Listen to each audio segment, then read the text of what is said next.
Welcome once again to Lehto's Law. Here's Steve Lehto. A whole bunch of people sent me this story involving certified pre-owned vehicles, and this is something I do talk about from time to time on this show, and that is that in the world I live in, where I'm dealing with lemon law claims, we talk about vehicles being either new or used, because the lemon law covers new vehicles, does not cover used vehicles, generally speaking. So people call me and they say, Steve, I've got this vehicle, I spent all this money on it, blah, blah, blah, blah, blah. Here's what's wrong with it. And I go, okay, was it new or used when you bought it? It was certified pre-owned. Okay, that's not actually a correct answer. Was it new or used? The answer would be then it's used. It's certified used, but it is in fact used. And so the advertising the car companies do is so well done that they've convinced people that, oh, it's either a third category or it's practically new, but it doesn't matter. It's still used. And the reason that is important is that you don't have lemon law coverage for most certified pre-owned cases. And many people really think they're entitled to more legally than they are when they buy a certified pre-owned vehicle because, in fact, it is simply used. Now, some certified pre-owned cars come with a better warranty than a typical used car, and you might have a claim under the warranty, but not necessarily for what you think you might get. So let's talk about this example here from thedrive.com, written by James Gilboy. A Nissan Frontier driver found missing frame welds on a certified pre-owned truck he bought. Frame welds were missing. A Nissan Frontier driver is now concerned for his fellow owners after discovering his truck was sold to him with a defective frame. Though the pickup was certified by a dealer, it turned out to have problems that required Nissan to step up and replace it. The process of getting compensation has been grueling and often left the owner feeling hung out to dry. So the man told his story to The Drive, which began when he bought the 2023 Frontier 4x4 crew cab from a dealer in Omaha. He said he purchased the truck as a certified pre-owned unit with just 14,000 miles on it, and it was meant to be a retirement gift to himself after serving in the military for 16 years. He traded in 2 vehicles for the truck, which he finalized through his brother-in-law, a salesman at a dealership related to the one that had this in stock. And it's a little complicated, but it doesn't matter.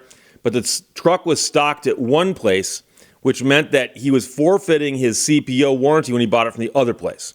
But he didn't care because it had such low mileage. Now, here's the problem. 6 weeks after buying the truck, he started noticing strange noises coming from underneath it. He said, the first thing I noticed was a squeak or rattle in the right front. I thought it was a bushing or something, so I didn't make an appointment right away. 2 weeks later, the steering wheel started making a popping sound. Both sounds continuously got worse, so I scheduled an appointment, thinking maybe it was a U-joint connection in the steering column and something maybe smaller in the right front. He took the truck into a Nissan dealer where technicians found something that he had not been told. The vehicle had a defective frame. Now here's the weird part. This truck had left the factory missing multiple crucial welds in the ladder chassis, placing excess strain on the other parts of the frame. Some areas of the frame were bent, others had stress fractures, and the only fix was to replace the frame entirely. Now here's the problem. Getting that done became a nightmare for the man. From the beginning, Nissan told the man he was going to get a new frame, but he couldn't find out when. And Nissan corporate kept moving around on him. Initially, he wasn't even given a loaner to drive and was instead told to keep driving the creaky truck until the new frame was ready. It'll probably hold. Don't worry about it. It was certified pre-owned, so the dealership almost had to have pencil whip the inspection, the owner said. It really has taken the enjoyment out of what should have been going on fishing adventures with my children in our bass boat that we inherited in January. So here's the problem. I have spoken to many people who work in car dealers who've said certified pre-owned inspection. If a clean car comes in, we slap a sticker on it, put it right back out, and call it a CPO. What about the 498-point inspection the manufacturer promises in their TV ads? What? How many?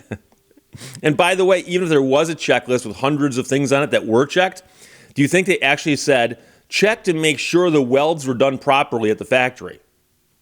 There are some things they don't bother to check because they assume that they're there. Check to make sure the car still has an engine in it. Pop the hood and count the engines. There should be more than zero. The man here says he struggled to get acknowledgement from the dealership.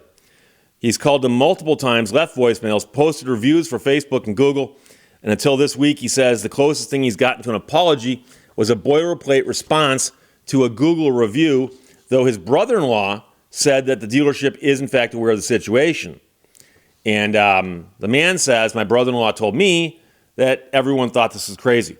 After the drive reached out for comment to the dealer, one of the managers claimed in an email that the Google review was the first time they'd heard about it, and they apologized. And so keep in mind here that Nissan is the one who's saying they're going to fix this because they're the ones who forgot to put on those welds. So Nissan corporate has been more receptive, although non-committal. The man asked for a replacement truck or an extended warranty. He's been in contact with the office of a regional Nissan executive, which said it would consider reimbursing him for payments while the truck was out of action and possibly offering a service contract after the truck is fixed. So he says that it felt more like he was trying to get me to stop telling my story than he's genuinely trying to help me or satisfy my requests. Now, a Nissan spokesperson confirmed to the Drive that the company is aware of the situation, that the replacement frame has been delivered. Its account matched up with this man's, though Nissan did not comment on whether a manufacturing audit was underway. And that is this a one-off, or was there a day that these things went down the line and every single one of them missed those welds? That'd be interesting to find out, wouldn't it? Nissan is aware and looking into this customer's issue. We've been working with the dealership on this repair. Currently, the frame has arrived at the dealership, and the customer will be bringing, or may have already brought, the vehicle in for repair. We're also working with the customer on potential compensation as well, though I cannot discuss the details. That was a statement from Nissan. Things are starting to turn this man's way. He was able to get the truck in for its frame replacement and has been given a loaner car. Meanwhile, the management of the dealership has also returned his calls and offered an explanation for how the frame damage may have been missed. They said the frame damage is most likely under a wheel liner on the right front, so that's why it wasn't found during a CPO inspection. And the dealership said if I bring it there, they will give me full value and not hold the frame issues against the value. They said most of my issue lies with Nissan and their defective product, but that's what they can do to help us. So Nissan is replacing the frame, and the dealership that he got the truck from, has said once the frame's replaced, bring it back. We'll give you full credit for it, and we'll move on. So that's a decent solution. Now the man's concerned, of course, that this could be happening to other people, so he's filed a complaint with NHTSA, and it has been escalated to the Office of Defects Investigation. Based on his familiarity with manufacturing, he doubts he's the only one affected. My childhood best friend who sets up welding robots for companies said there's no way the robot only missed one frame. The welder that removed it from the fixture should have caught it, according to my mom, who retired as a welder from Case, New Holland, and they should have caught it at quality control at the factory before a truck was built on the frame. So here, James Gilboy, who wrote the article for The Drive, says, our independent research did not turn up any other complaints of faulty frames with this vehicle. Outside of this man's report, there are no other complaints in the NHTSA database. So here's what I was going to tell you is that I actually got a phone call yesterday from an attorney who said, Steve, I got a client who's got this really weird problem. Have you ever heard of this before? And I had not. So I said so.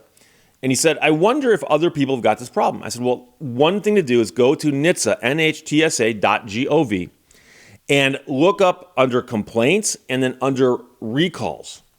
And they list complaints that people file like this one. And you can do it based on make, model, and year of a car. And so you can look it up to see if other people have complained of this, okay?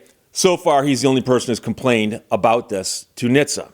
However, you then check to see if there's any recalls or technical service bulletins, they track those too, regarding a vehicle like this having this problem. And if not, well, then there aren't that many of them out there that we know of yet. More could pop up because this vehicle doesn't appear to be that old. So that's the question. But the bigger concern here is that people need to understand what CPO means. Certified pre-owned, generally speaking, means you're getting a later model car used, but with an extended warranty from the manufacturer. So when you're talking to the dealer, and the dealer says, this car is CPO, they're still telling you what you're buying is coming from the manufacturer, not them. And I've had people say, but Steve, if the dealership claims to have done an inspection and they missed things, or hypothetically, suppose we could prove they didn't do the inspection, can't we sue them? And I say, it's an interesting argument, but believe it or not, the people who could sue them would be the manufacturer. Because the contract that they have with the manufacturer says you can sell these cars CPO if you do these inspections, do these checklists, blah, blah, blah, blah, do the paperwork, and then you can sell it as a CPO. And so the manufacturer is going to say, if that vehicle left that lot and it shouldn't have been a certified pre-owned because it wasn't inspected properly, yet you sold it as a CPO and the dealership made money off that, well then that'd be a problem between the manufacturer and the dealer, right?